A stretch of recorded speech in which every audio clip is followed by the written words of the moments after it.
എഹെസ്കേൽ പ്രവാചകന്റെ പുസ്തകം 14-ാം അധ്യായം 1 മുതൽ 23 വരെയുള്ള തിരുവചനങ്ങൾ. ഇസ്രായേൽ മൂപ്പന്മാരിൽ ചിലർ എൻ്റെ അടുക്കൽ വന്ന് എൻ്റെ മുമ്പിൽ ഇരുന്നു.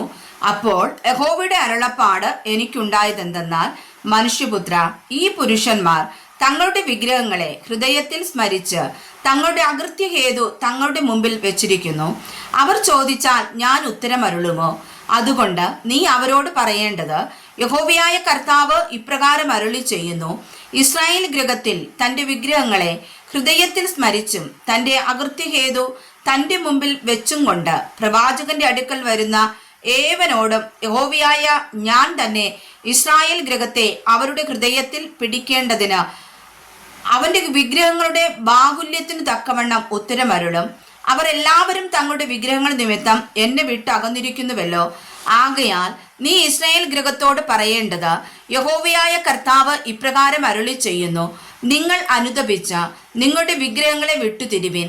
നിങ്ങളുടെ സകല മ്ലേച്ഛ ബിംബങ്ങളിലും നിന്ന് നിങ്ങളുടെ മുഖം തിരിപ്പിൻ.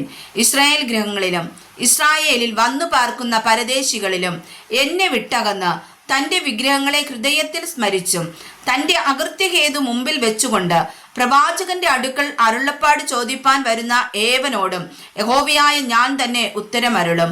ഞാൻ ആ മനുഷ്യന്റെ നേരെ മുഖം തിരിച്ച് അവനെ ഒരടയാളവും പഴഞ്ചൊല്ലുമാക്കും. ഞാൻ അവനെ എൻ്റെ ജനത്തിന്റെ നടുവിൽ നിന്ന് ഛേദിച്ചു കളയും. ഞാൻ യഹോവയെന്ന് നിങ്ങൾ അറിയും. എന്നാൽ പ്രവാചകൻ വശീകരിക്കപ്പെട്ടിട്ട് ഒരു വാക്ക് പ്രസ്താവിച്ചാൽ യഹോവയായ ഞാൻ ആ പ്രവാചകനെ വശീകരിച്ചിരിക്കുന്നു. ഞാൻ അവന്റെ നേരെ കൈനീട്ടി അവനെ ഇസ്രായേൽ ജനത്തിൽ നിന്ന് സംഹരിച്ചു കളയും. ഇസ്രായേൽ ഗൃഹം ഇനിമേൽ എന്നെ വിട്ട് തെറ്റിപ്പോകുകയും സകലവിധ ലംഘനങ്ങളും കൊണ്ട് അശുദ്ധരായി തീരുകയും ചെയ്യാതെ അവർ എനിക്ക് ജനവും ഞാൻ അവർക്ക് ദൈവവുമായിരിക്കേണ്ടതിന് അവർ തങ്ങളുടെ അകൃത്യം വഹിക്കും. ചോദിക്കുന്നവന്റെ അകൃത്യവും പ്രവാചകന്റെ അകൃത്യവും ഒരുപോലെ ആയിരിക്കുമെന്ന് യഹോവയായ കർത്താവിന്റെ അരുളപ്പാട്. യഹോവയുടെ അരുളപ്പാട് എനിക്കുണ്ടായതെന്തെന്നാൽ, മനുഷ്യപുത്ര, ഒരു ദേശം എന്നോട് ദ്രോഹിച്ചു. പാപം ചെയ്യുമ്പോൾ ഞാൻ അതിൻ്റെ നേരെ കൈനീട്ടി അപ്പം എന്ന കോൽ ഒടിച്ച് ക്ഷാമം വരുത്തി മനുഷ്യനെയും മൃഗത്തെയും അതിൽ നിന്ന് ഛേദിച്ചു കളയും. നോഗ, ദാനിയേൽ, ഇയ്യോബ് എന്നീ 3 പുരുഷന്മാർ അതിലുണ്ടായിരുന്നാലും അവർ തങ്ങളുടെ നീതിയാൽ സ്വന്തം ജീവനെ മാത്രമേ രക്ഷിക്കുകയുള്ളൂ എന്ന് യഹോവയായ കർത്താവിന്റെ അരുളപ്പാട്. ഞാൻ ദുഷ്ടമൃഗങ്ങളെ ദേശത്ത് വരുത്തുകയും ആ മൃഗങ്ങളെ പേടിച്ച് ആരും വഴി പോകാതെ വണ്ണം അവ അതിനെ നിർജ്ജനമാക്കിയിട്ട് അത് ശൂന്യമാകുകയും ചെയ്താൽ ആ 3 പുരുഷന്മാർ അതിലുണ്ടായിരുന്നാലും എന്നാണ് അവർ പുത്രന്മാരെയോ പുത്രിമാരെയോ രക്ഷിക്കാതെ അവർ മാത്രമേ രക്ഷപ്പെടുകയുള്ളൂ. ദേശമോ ശൂന്യമായി പോകുമെന്ന് യഹോവയായ കർത്താവിന്റെ അരുളപ്പാട്.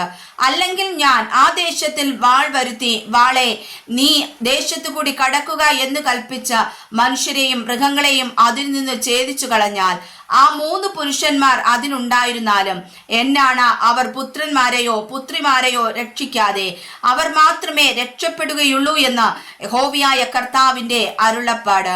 അല്ലെങ്കിൽ ഞാൻ ആ ദേശത്ത് മഹാമാരി അയച്ച് അതിൽ നിന്ന് മനുഷ്യരെയും മൃഗങ്ങളെയും ഛേദിച്ചു കളവാൻ തക്കവണ്ണം എൻ്റെ ക്രോധം രക്തരൂപേണ അതിന്മേൽ പകർന്നാൽ നോഗയും ദാനിയേലും ഇയ്യോബും അതിലുണ്ടായിരുന്നാലും എന്നാണ് അവർ പുത്രനെയോ പുത്രിയെയോ രക്ഷിക്കാതെ തങ്ങളുടെ നീതിയാൽ സ്വന്തം ജീവനെ മാത്രമേ രക്ഷിക്കുകയുള്ളൂ എന്ന് യഹോവയായ കർത്താവിന്റെ അരുളപ്പാട്. യഹോവയായ കർത്താവ് ഇപ്രകാരം അരുളി ചെയ്യുന്നു: ഞാൻ യെരൂശലേമിൽ നിന്ന് മനുഷ്യരെയും മൃഗങ്ങളെയും ഛേദിച്ചു കളയേണ്ടതിന് വാൾ, ക്ഷാമം, ദുഷ്ടമൃഗം, മഹാമാരി എന്നിങ്ങനെ അനർത്ഥകരമായ ന്യായവിധികൾ 4 കൂടെ അയച്ചാലോ? എന്നാൽ പുറപ്പെട്ടു പോരുവാനുള്ള പുത്രന്മാരും പുത്രിമാരുമായ ഒരു രക്ഷിത ഗണം അതിൽ ശേഷിച്ചിരിക്കും. അവർ പുറപ്പെട്ട് നിങ്ങളുടെ അടുക്കൽ വരും.